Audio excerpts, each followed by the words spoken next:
In the heart of Rome, where marble buildings gleamed in the golden sunset and the streets smelled of bread and dust, there lived a young gladiator named Marcus. He had not been born to the life of the arena. Once, he had known the soft green fields of his village, the laughter of children, and the warmth of a mother's embrace. But fate had a cruel hand. One cold night, raiders swept through his home, leaving nothing but smoke and sorrow. Alone and frightened, Marcus was taken by a lanista, a master of gladiators, who saw the fire in his eyes and the strength in his heart. At first, the arena terrified him. The Colosseum was a cathedral of noise and fury, where the crowd's roar could shake the ground beneath your feet. Here, men and women came not to admire, but to devour spectacle. Each day, Marcus trained alongside other men who had lost everything, their bodies hardened by pain, their eyes hardened by fear. Yet Marcus held a secret within him, a quiet hope that one day he would taste freedom again. His closest companion in this life was Lucius, an older gladiator whose skin was a tapestry of scars and stories. Lucius had learned patience in the silence between battles, wisdom in the moments when the crowd's roar faded into whispers. Strength alone, Lucius told Marcus one evening, as they sat beneath the cool night sky, cannot save you. Heart does, courage does, and only hope can carry you when your body cries for surrender. Days passed like the slow turning of a great wheel. Marcus trained with swords, shields, and nets, learning to move like water, flexible yet unstoppable. He studied the movements of his enemies, memorized the rhythm of the crowd, and learned to listen to the whispers of his own heartbeat. Sometimes, he would sneak out before dawn, running through the quiet streets of Rome, feeling the mist settle on his skin, imagining the fields of his childhood. It was in those moments that he felt alive, that he remembered the beauty of life beyond the arena. The day came when Marcus faced his greatest challenge, a champion from Gaul, enormous and fierce, whose victories had made him a legend. The Colosseum trembled with anticipation, and the crowd's roar was deafening. Marcus stood at the center, gripping his sword, and for a moment he felt the weight of the world. But then he remembered the whispers of Lucius, the wind in the fields, the soft laughter of a life he once knew. He breathed slowly, letting the calm fill him, and stepped forward, not with rage, but with clarity. The fight began. Steel clashed with steel, sparks flying in the warm Roman sun. Each movement was deliberate, each strike a conversation of survival and skill. Marcus danced between attack and defense, guided not by anger, but by the steady rhythm of hope. Hours seemed to pass in moments, and when the Gallian champion finally fell, Marcus did not cheer at the crowd's roar. Instead, he closed his eyes and felt a wave of quiet triumph wash over him, the triumph of surviving with heart intact. That night, as the Colosseum slept under the moon's gentle gaze, Marcus lay on his straw mattress, muscles aching, but soul light. He looked out at the stars peeking through the open roof and let his mind drift. He imagined the rivers of his childhood, the soft rustle of the leaves, the smell of earth after rain, and he realized, for the first time in years, that he could dream again, not of battles, but of life. In the following days, Marcus trained, fought, and endured, yet each victory felt different now. It was no longer about pleasing the crowd or proving strength. It was about keeping the spark inside him alive. He helped younger gladiators, sharing stories of courage, teaching them that hope could survive even in the darkest arenas. Slowly, he became more than a fighter. He became a quiet guardian of hearts, a symbol that even in chains, the human spirit could remain unbroken. Years passed, and Marcus grew older, his body still strong but wiser. The crowd still roared, but he found solace in the quiet moments, in the soft whisper of the wind over the Colosseum, in the early morning light filtering through the arches, in the laughter of friends he had made in the most unlikely of places. And each night, as he lay down, he closed his eyes and let the gentle rhythm of his breath guide him to sleep, imagining fields, rivers, and skies untouched by violence, untouched by fear. Marcus learned that life, like the arena, is not only about battles fought with steel. It is about battles fought within against fear, despair, and hopelessness. And in that understanding, he found a freedom no crowd could take away, a peace that no sword could shatter. And so, as you close your eyes tonight, imagine the quiet courage of Marcus, the gentle rhythm of his heartbeat, and the soft whisper of the wind through the Colosseum. Let it lull you into a peaceful sleep, knowing that even in the harshest of worlds, hope, courage, and calm can carry you through the night, and dreams of freedom await with the coming dawn. He began to see the same flicker of hope he once nurtured now kindling in the eyes of the newest recruits. He would sit with them in the evenings, much as Lucius had with him, and speak not of combat, but of the inner stillness required to face it. The crowd does not see the most important fight, he would say, his voice a low, steady rumble. They see the clash of steel, but they do not see the clash within, the choice between fear and faith, between yielding and enduring. Win that battle first, and the one in the sand becomes a dance you already know. His reputation grew, transcending that of a mere victor. He became known as the gladiator who listened, for he always had a moment to hear a worried confession, to offer a word that strengthened a wavering spirit. The lanista, a pragmatic man motivated by coin, noticed too.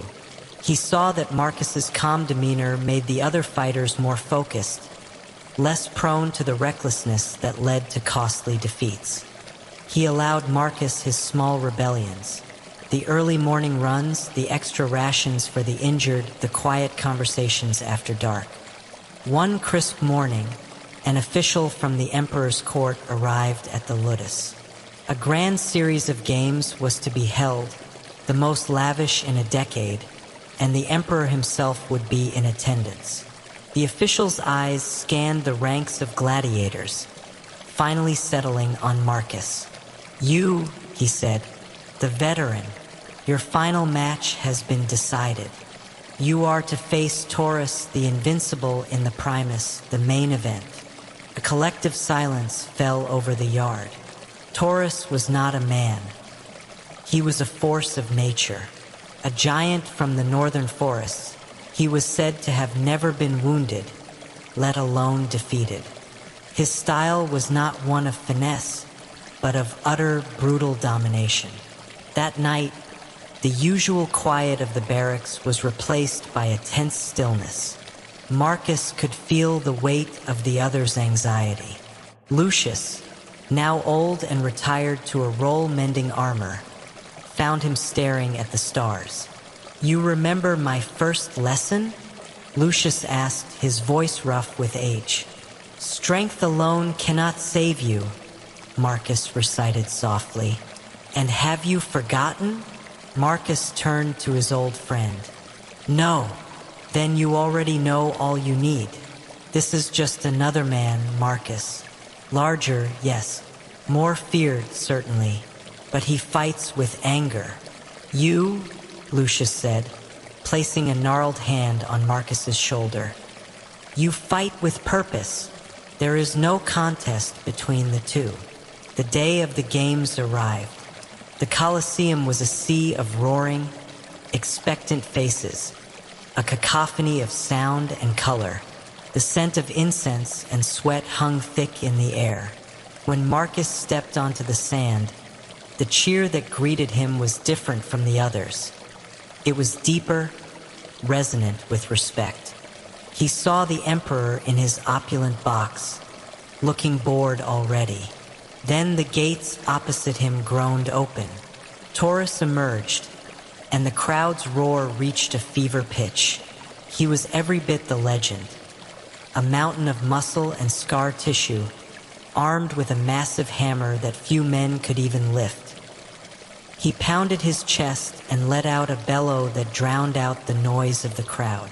The fight began. Taurus charged like a bull, his hammer swinging in arcs meant to shatter bone and spirit alike. Marcus did not meet the force head-on. He was water flowing around the rock. He remembered his morning runs through the misty streets, the feeling of lightness, of freedom. He ducked, weaved, and sidestepped, letting the giant's own momentum unbalance him. The crowd, initially hungry for immediate carnage, grew quiet, captivated by the poetry of the dance. Taurus grew frustrated. His attacks became wilder, his roars more furious. He was a storm, and Marcus was the eye, a center of impossible calm. Minutes stretched into an eternity. Marcus saw an opening, not in Taurus's defense, but in his spirit. In the man's eyes, behind the rage, was a flicker of confusion, then doubt. He was a man who had never been extended, never been truly challenged. He did not know how to pace himself for a battle of the soul. As Taurus raised his hammer for another crushing blow, he left his side exposed for a fraction of a second. It was not a gap meant for a killing strike, but for a lesson. Marcus moved in, not with his sword's edge, but with its pommel, striking a precise point on Taurus's wrist. A numbing strike. The giant's fingers spasmed. The colossal hammer slipped from his grasp and thudded into the sand. Silence. Taurus stared at his empty hand, then at Marcus, bewildered. The crowd held its breath. This was unprecedented. The invincible had been disarmed. Marcus took a step back. He did not raise his sword for a final blow. Instead, he stood ready, waiting. The choice was no longer his. It was Taurus's, and it was the Emperor's. Taurus, stripped of his weapon and his myth, looked at the man who had shown him mercy, at the crowd, and finally at the Emperor. He slowly knelt in the sand, bowing his head. He had been defeated not by a stronger force, but by a greater one. The silence broke. The crowd did not just cheer. They rose to their feet in a thunderous ovation. They screamed for mercy, their thumbs turning upward, a wave of humanity sweeping the stands. The Emperor, surprised and amused by this display of cunning and grace, stood and gave the signal. Mit, release him. Marcus helped the fallen giant to his feet. There was no hatred in the act, only a shared understanding of the strange world they inhabited. In that moment, he was more than a guardian of hearts within the Ludus. He became a legend in the heart of Rome itself, a man who proved that true strength is found not in the power to destroy, but in the courage to show compassion, even in the face of overwhelming force. That night, the stars seemed to shine brighter. Marcus, the gladiator who had fought his last battle, sat with his brothers, not as a prisoner of the arena, but as its master. He had discovered that the freedom he had yearned for all those years had never been a place beyond the walls. It had always been a place within him, and it was unassailable. The victory over Taurus did not bring a sword of freedom, but it forged a key. The Lanista, a man who measured worth in coin and reputation, now saw Marcus as his most valuable asset. He was granted a rudis, the wooden sword that symbolized emancipation from the life of a gladiator. Yet, when Marcus held the smooth, unadorned hilt, it did not feel like an end, but a beginning. He was free to leave the ludus, to walk beyond the gates and never look back. But the world outside had become a stranger to him, and the men inside were his family. He chose to stay, not as a gladiator, but as a trainer, a mentor, a guide. The lanista, shrewd as ever, agreed. The legend of Marcus, the gladiator who listened, was better for business than another dead hero. His days were no longer defined by the blistering training under the sun or the terror of the arena's roar. Instead, they were filled with the quiet, patient work of shaping raw fear into disciplined strength. He taught the new recruits how to parry not just a sword strike, but a wave of panic. He showed them how to find their breath in the chaos, to locate that still, small center within themselves that no opponent could touch. He often took them to the center of the empty Colosseum at dawn, when the great stone bowl was silent and washed in pale light. "Listen," he would say, his voice echoing softly in the vastness. "This place is built for noise, but you must learn to hear the silence underneath. That silence is your true self. It is your home. You can always return to it." One afternoon, a young boy was brought to the ludus. He couldn't have been more than 13, his eyes wide with a terror that Marcus knew all too well. He had been captured from a village near Marcus's own childhood home. The boy flinched at every loud noise, his spirit seeming to retreat deep within a shell of despair. Marcus assigned him no weapons that first week. Instead, he gave him a simple task: to sweep the sand of the training yard. It was a meditative, monotonous chore. At first, the boy worked with tears streaking through the dust on his cheeks. But slowly, the rhythm of the broom, the feel of the coarse grains shifting, began to have an effect. Marcus would sometimes sweep beside him, not speaking, just sharing the silence.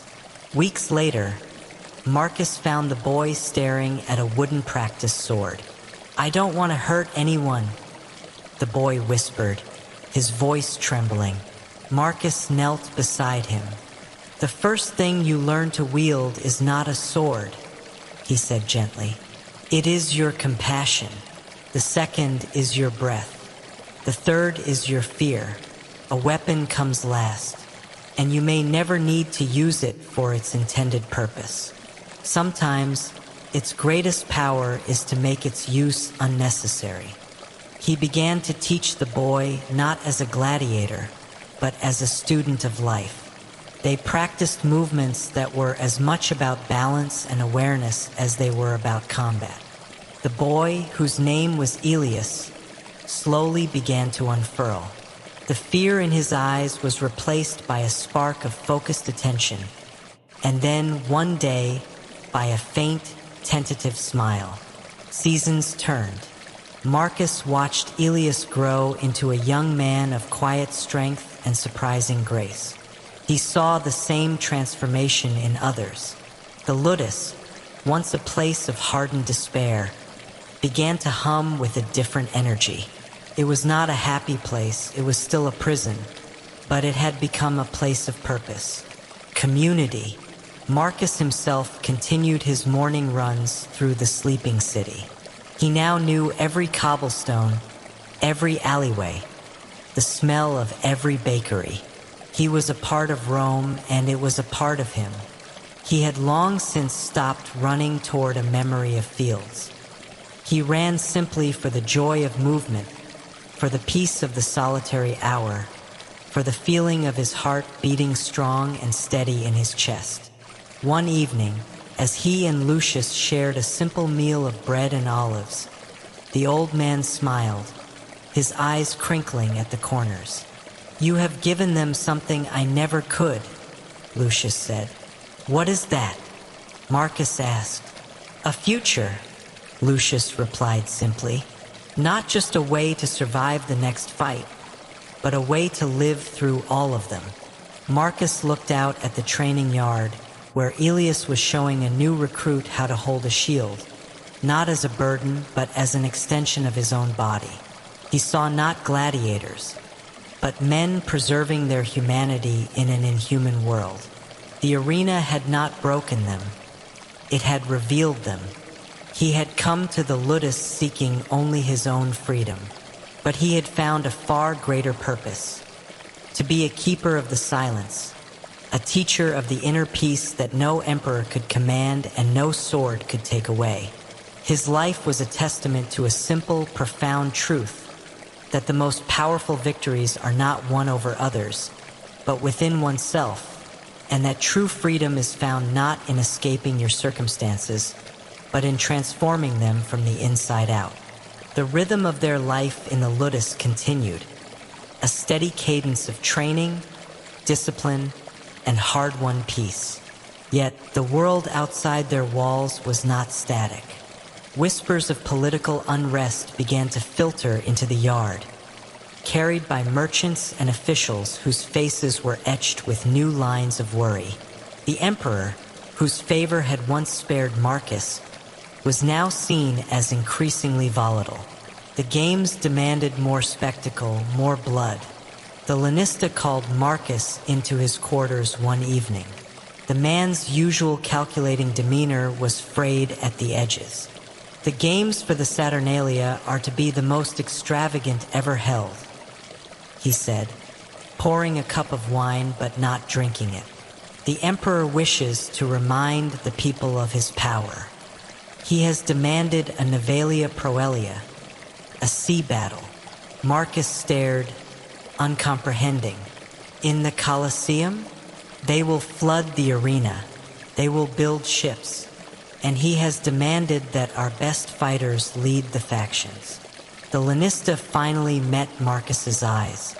He has asked for you, and for Elias. A cold dread, one he had not felt in years, tightened in Marcus's chest. A naval battle was not a duel of skill. It was chaos. Men drowned. They were crushed by sinking ships. It was a spectacle of pure, senseless destruction. And Elias, despite his progress, was still so young. He is not ready for such a thing, Marcus said, his voice low and firm. The emperor does not ask if a man is ready. He commands. The lanista sighed, a sound of genuine weariness. This is beyond coin, Marcus. This is about survival. Our survival. That night, Marcus stood on the training ground, the moon his only witness. The familiar sand beneath his feet felt like a lie. He had built a sanctuary here, but it was an illusion. They were all still prisoners of a vast and cruel machine. The freedom he had cultivated within himself was now being tested. Could it protect those he loved? He found Elias sharpening a practice sword, his movements calm and precise. The young man looked up, and in his eyes, Marcus saw not fear, but a quiet resolve. I have heard the rumors, Elias said softly. Marcus sat beside him. It will be chaos. There will be no silence to find, only noise and water and terror. Then I will not listen for the silence, Elias replied, his gaze steady. I will be the silence. You taught me that. It is not a place you go. It is what you are. The words, his own teachings returned to him, struck Marcus with the force of a revelation. He had been teaching them to endure the arena, but Elias had learned to transcend it. The student was now teaching the master. The day of the Naumachia arrived. The Colosseum was unrecognizable. The familiar sand was gone, replaced by a deep, murky pool reflecting the harsh sun. Two small but fully functional ships floated at either end, crammed with armed men. The crowd's roar was different, sharper, more anticipatory of the novel carnage to come. Marcus and Elias were placed on the same ship, leading their crew. The signal sounded, and the ships began to move toward each other, oars slapping the churned water. There was no strategy, only the inevitable grinding collision. With splintered, men screamed and fell into the water, pulled under by the weight of their armor. It was a nightmare made real. Marcus fought mechanically, deflecting blows, helping his men to stay afloat. He searched for Elias through the fray and found him not in the thick of the fighting, but at the edge of the ship. He had dropped his weapon and was hauling a man from the other faction, a boy his own age, back onto the deck, saving him from drowning.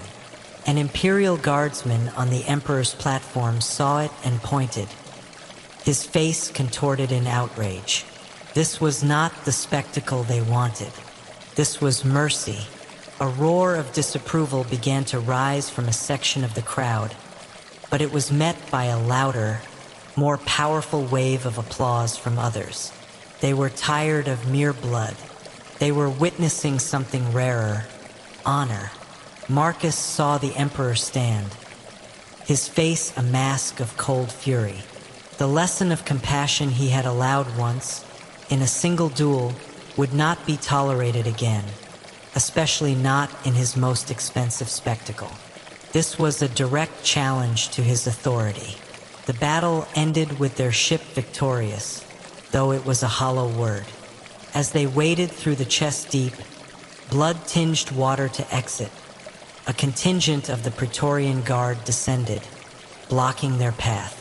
Their captain's eyes were like flint. Marcus the trainer, Elias the student, by order of the Emperor, you are to come with us. The great crowd fell silent. The lanista watched from the gates, his face pale, powerless. As the guards surrounded them, Elias looked at Marcus, not with fear, but with a profound calm. The silence, he whispered. Marcus nodded.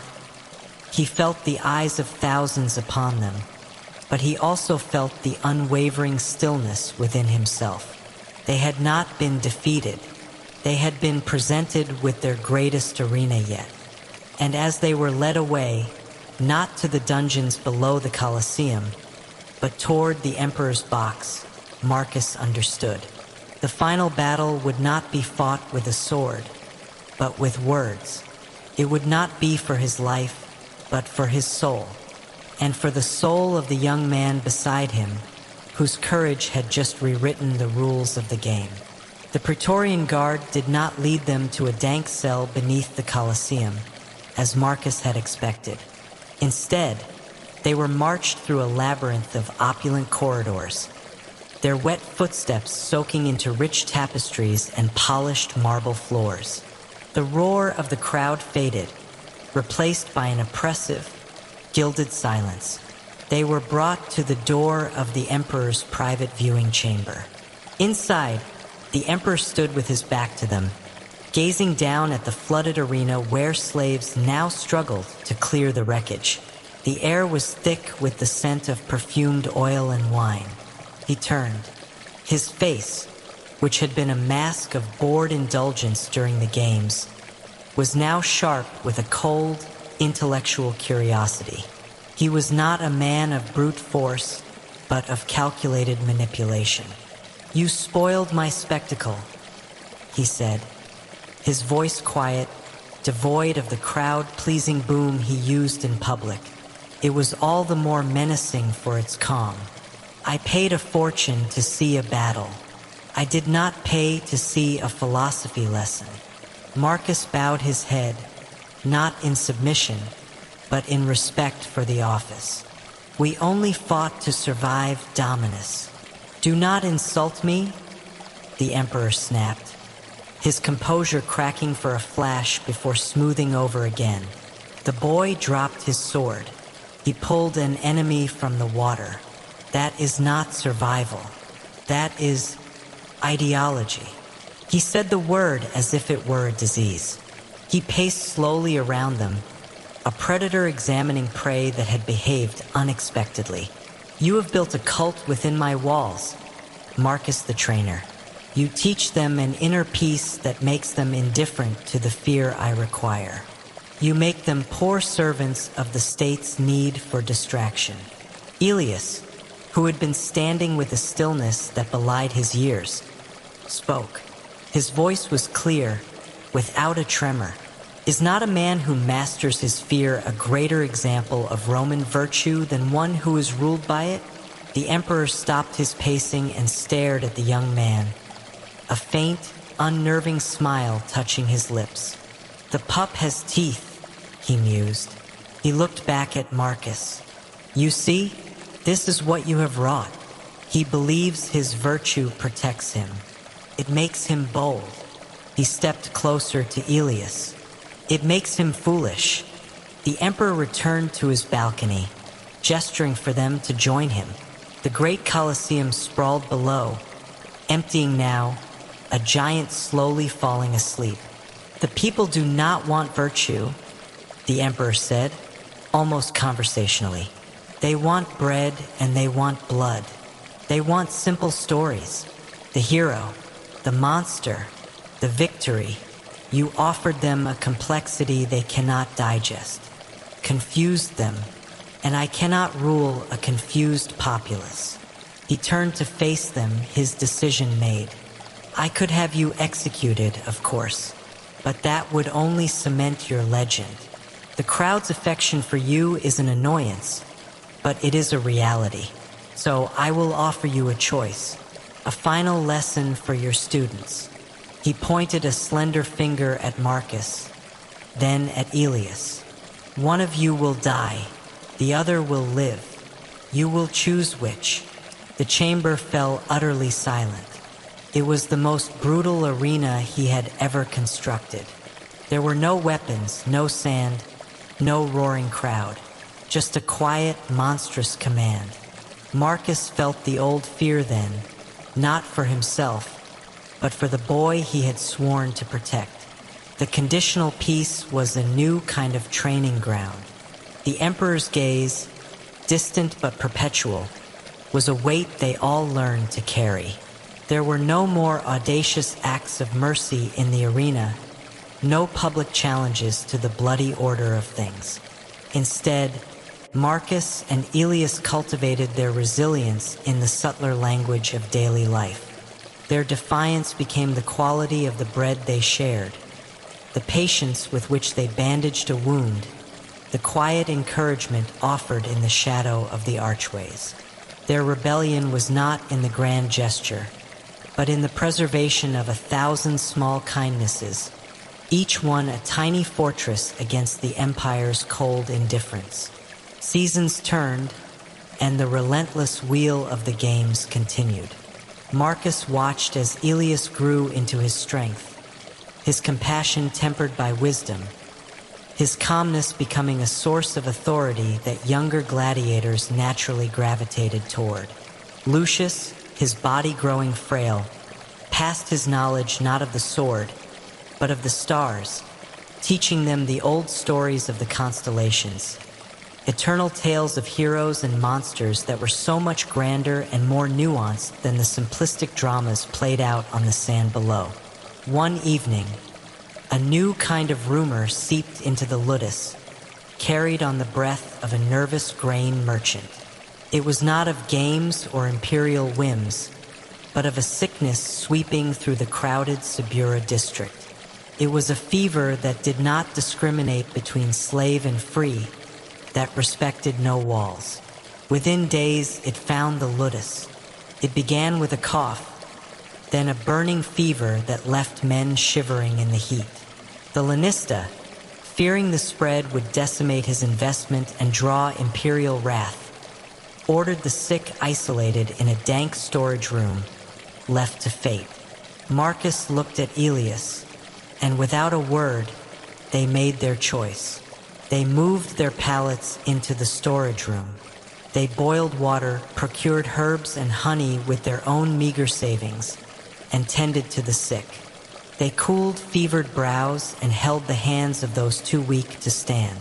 When the lanista protested, Marcus faced him with a calm that was more formidable than any threat. "You can explain to the Emperor why your fighters perished from neglect," he said, "or you can let us do what we must." The Lanista retreated, leaving them to their work. In that dim, close room, the final illusion of the arena fell away. There were no opponents here, only fellow men. The strongest gladiator was as helpless as the newest recruit before the relentless fever. The only weapons were cool cloths, sips of water, and the unwavering presence of a friend in the darkness. Ilias himself fell ill. Watching the young man struggle for breath, his skin slick with sweat, Marcus felt a fear more acute than any he had known facing a champion. He fought this invisible enemy with the only thing he had: relentless, tender care. He remembered the words he had spoken so long ago, that the battle was within against fear, despair, and hopelessness. Now he battled them all at Ilias's bedside. After a long night, the fever broke. Ilias opened his eyes, weak but clear. He looked at Marcus, who had not slept for days, and gave a faint, weary smile. "You are still here," he whispered. "Where else would I be?" Marcus replied, his voice rough with emotion. In the end, the sickness passed. They had lost some, but saved many.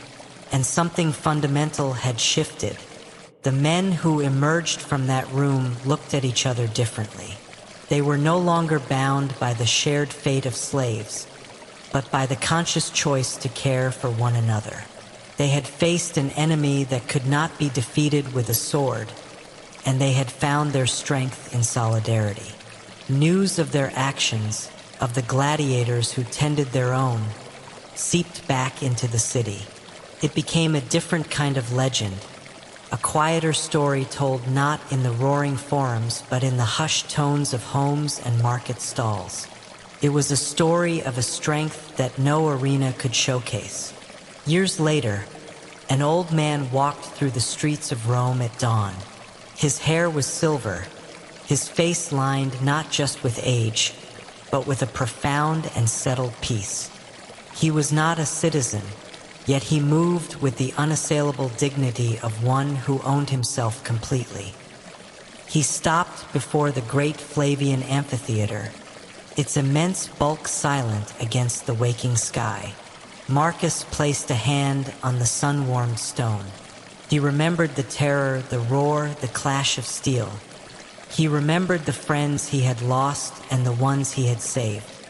He thought of Lucius of Ilias, now a free man and a teacher in his own right, and of the countless men who had passed through the ludus, each carrying a spark of that hard-won inner silence into the world.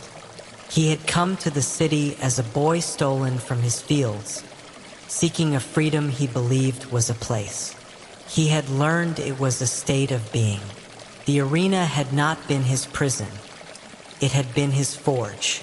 It had taught him that the most enduring battles are fought not for glory, but for the soul of the man beside you, and that the greatest victory is to emerge from the darkness, not with a sword raised in triumph, but with a hand offered in peace, your own humanity not only intact, but amplified.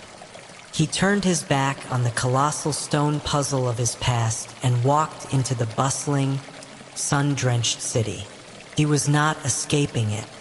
He was simply moving on, carrying its lessons in his bones.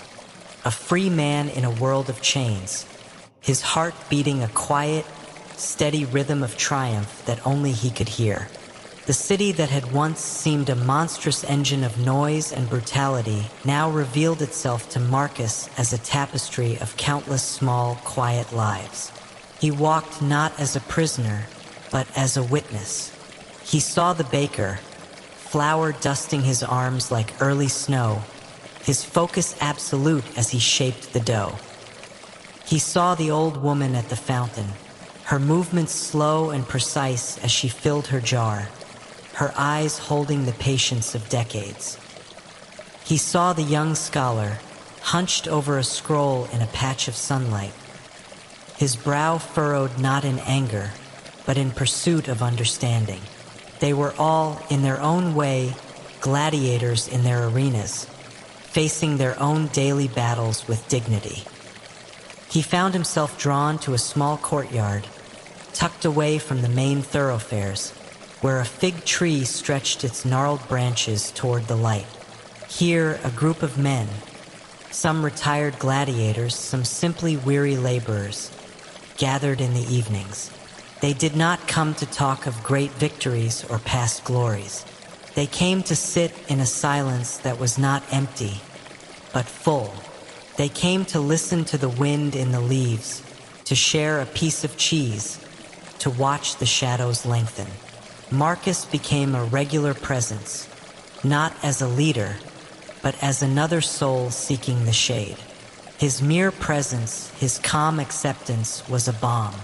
Young men with restless eyes would find their breathing deepen when they sat near him. They asked no questions, and he offered no lectures. The teaching was done. One afternoon, a familiar figure appeared at the edge of the courtyard. It was the lanista, older now, his shrewd eyes softened by time and loss. He stood awkwardly, a man out of place in this sanctuary of stillness. Marcus simply nodded to a space on the bench beside him. For a long time, the lanista said nothing. He watched the dappled light play on the stones. Finally, he spoke, his voice rough. "They talk of you in the taverns. They call you the philosopher of the ludus. They say you found a secret." Marcus smiled, a faint, gentle curve of his lips. "No secret," he said. "Only a choice that is available to every man, every day." "And what choice is that?" "To see the man, not the weapon. To hear the heart, not the crowd.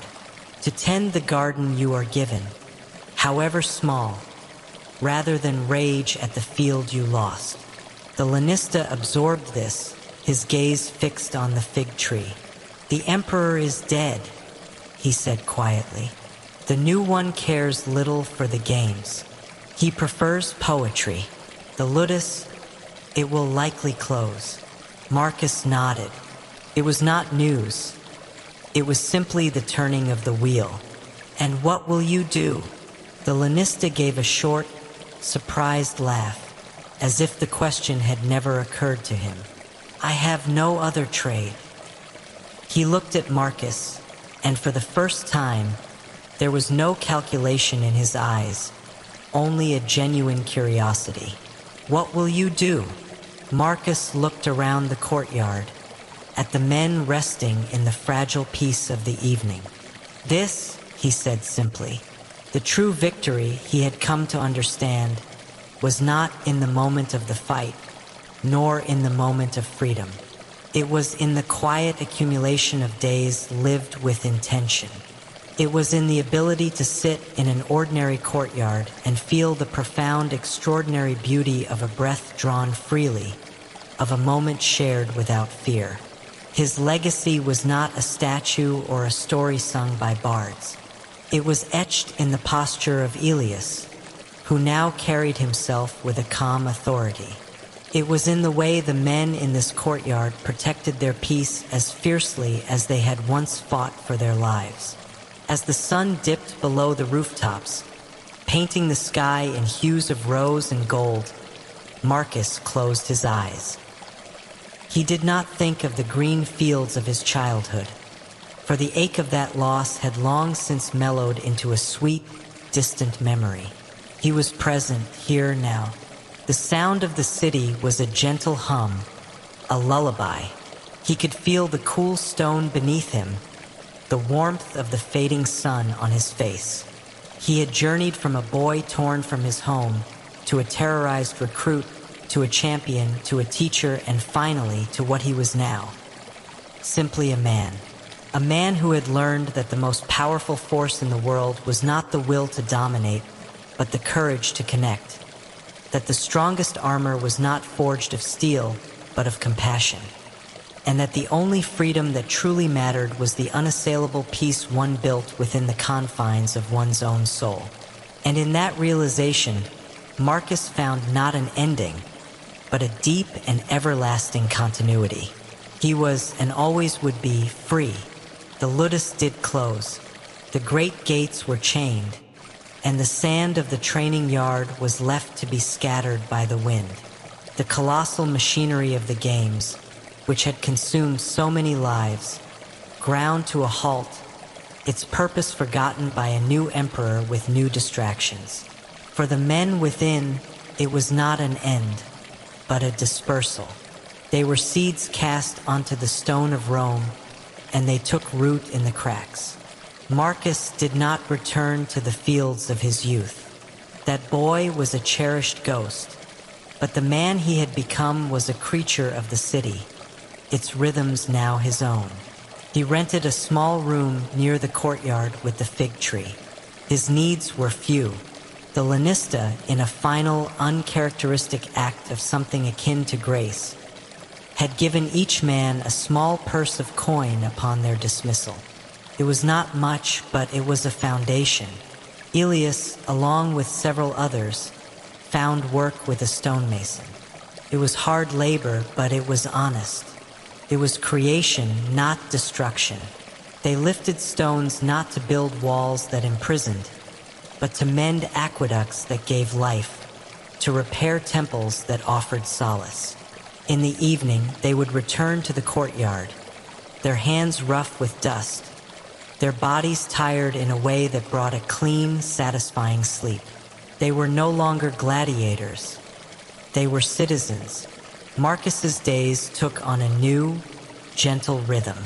He rose with the sun and walked. He became a familiar, quiet figure in his quarter. He would stop to help a merchant ride a tipped cart, or to carry a heavy basket for an old woman. He never spoke of his past, but something in his bearing, a certain gravity, a calm assurance, drew people to him. Mothers would send their restless sons to him, not for lessons in combat, but for lessons in stillness. He would have them sit beneath the fig tree and simply watch the ants journey across the stones, learning focus without force. One day, a young man, hardly more than a boy, with the frantic eyes of someone who had seen too much too soon, was brought to the courtyard. He had been a slave in a wealthy household, subjected to a cruelty that had left his spirit bruised and cowering. He flinched at loud noises, his trust in the world shattered. Elias brought him to Marcus. "He needs to remember how to be unafraid," Elias said, his hand resting gently on the boy's shoulder. Marcus looked at the boy, seeing not a victim, but a fellow traveler on a difficult road. He did not offer empty comfort or forceful advice. Instead, he handed the boy a small, smooth stone he had picked up on his walk. "Hold this," Marcus said. "Tell me what you feel." The boy, confused, closed his fingers around the stone.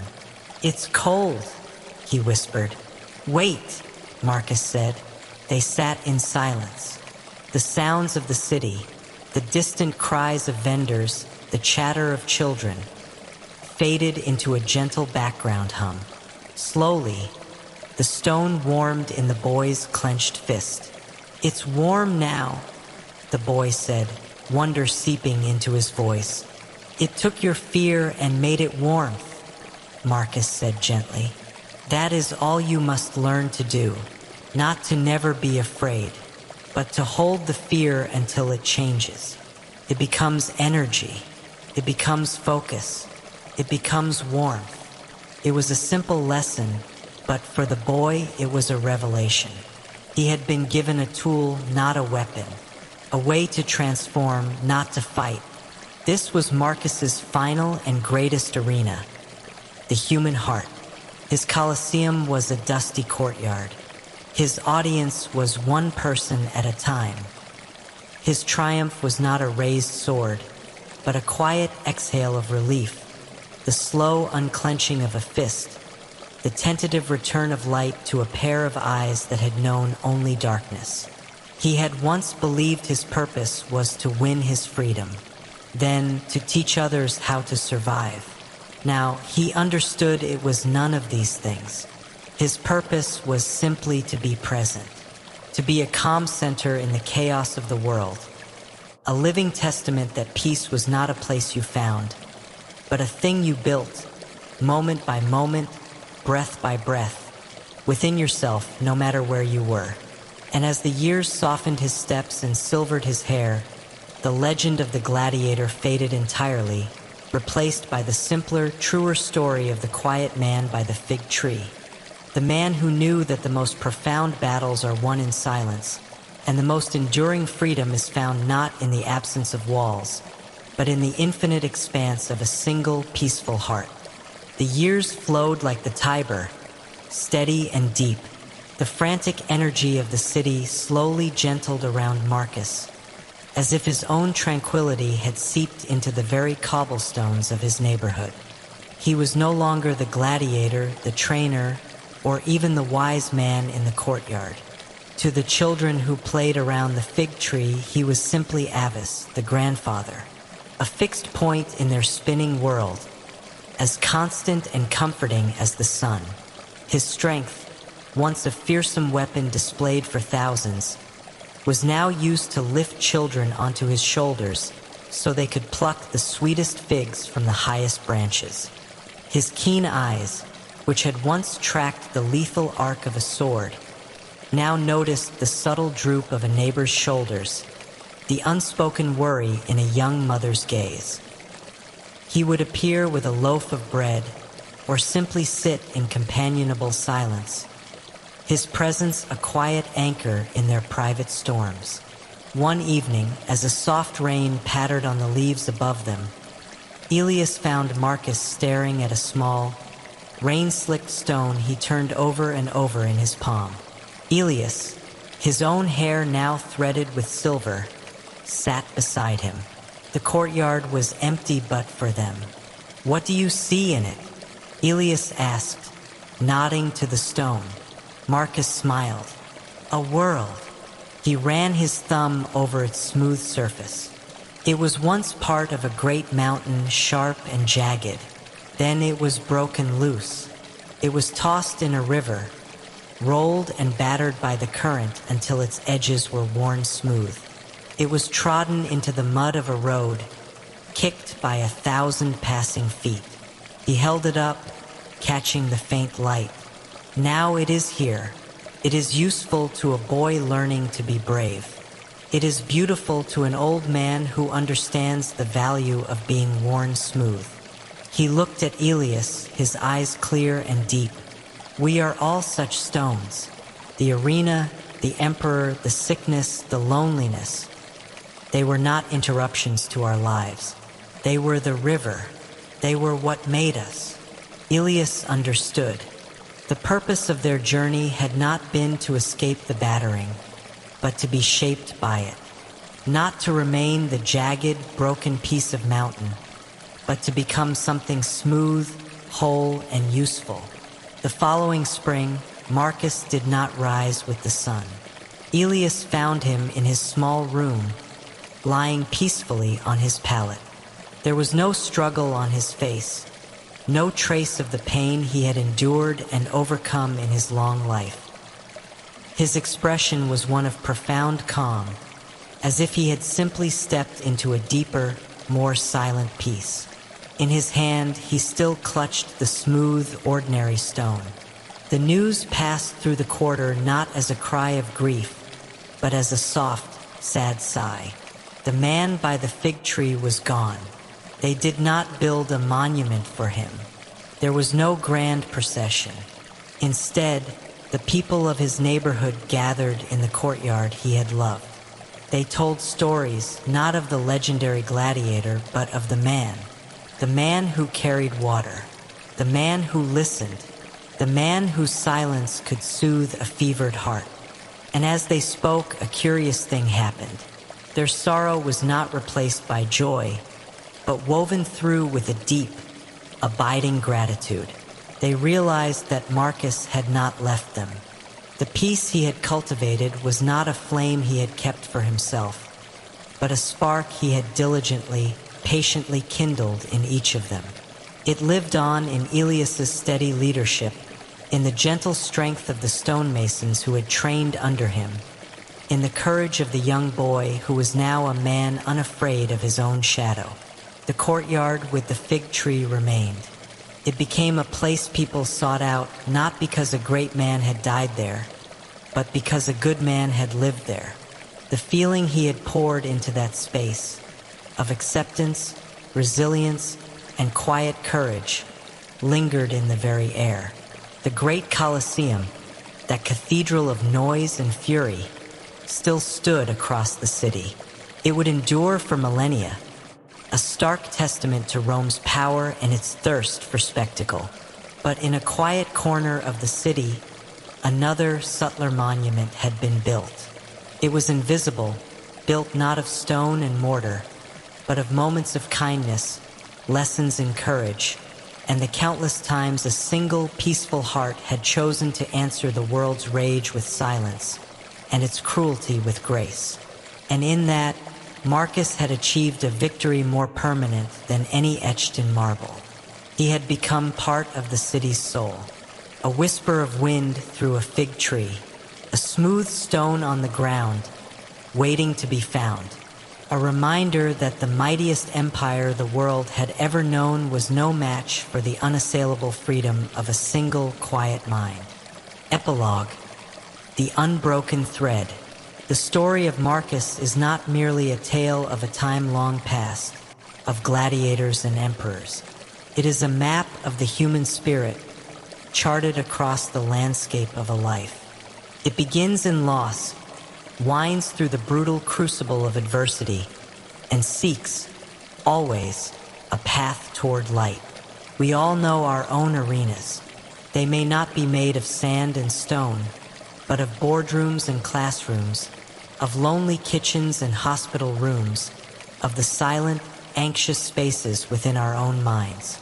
They are the places where we are tested, where the crowd, whether real or imagined, seems to roar for our failure, and where fear threatens to become our only compass.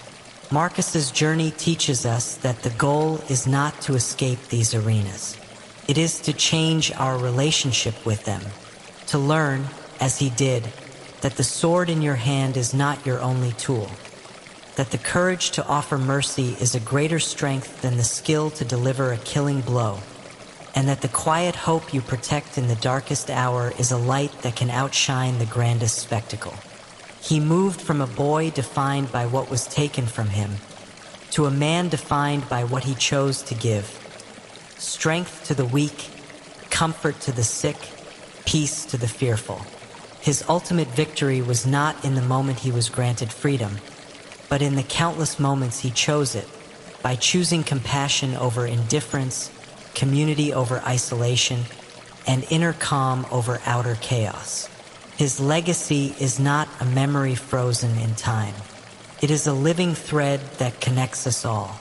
It is in the resilience we find when we think we have nothing left to give. It is in the compassion we offer a stranger, and the quiet dignity we maintain in the face of our own struggles.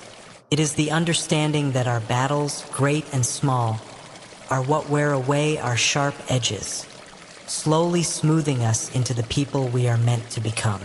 So, as you close this story and return to the rhythm of your own life, carry with you the image of the weathered gladiator, not in the fury of the fight, but in the peace of the courtyard. Remember that the most profound conquests are those waged and won within. And know that the same unbreakable thread of courage, compassion, and calm that guided Marcus through the heart of ancient Rome resides equally within you, ready to guide you through your own arenas, until you, too, emerge not just unbroken, but complete. But it was met by a louder, more powerful wave of applause from others. They were tired of mere blood. They were witnessing something rarer, honor. Marcus saw the emperor stand, his face a mask of cold fury. The lesson of compassion he had allowed once, in a single duel, would not be tolerated again, especially not in his most expensive spectacle. This was a direct challenge to his authority. The battle ended with their ship victorious, though it was a hollow word. As they waded through the chest-deep, blood-tinged water to exit, a contingent of the Praetorian Guard descended, blocking their path. Their captain's eyes were like flint. Marcus the trainer, Ilias the student, by order of the emperor, you are to come with us.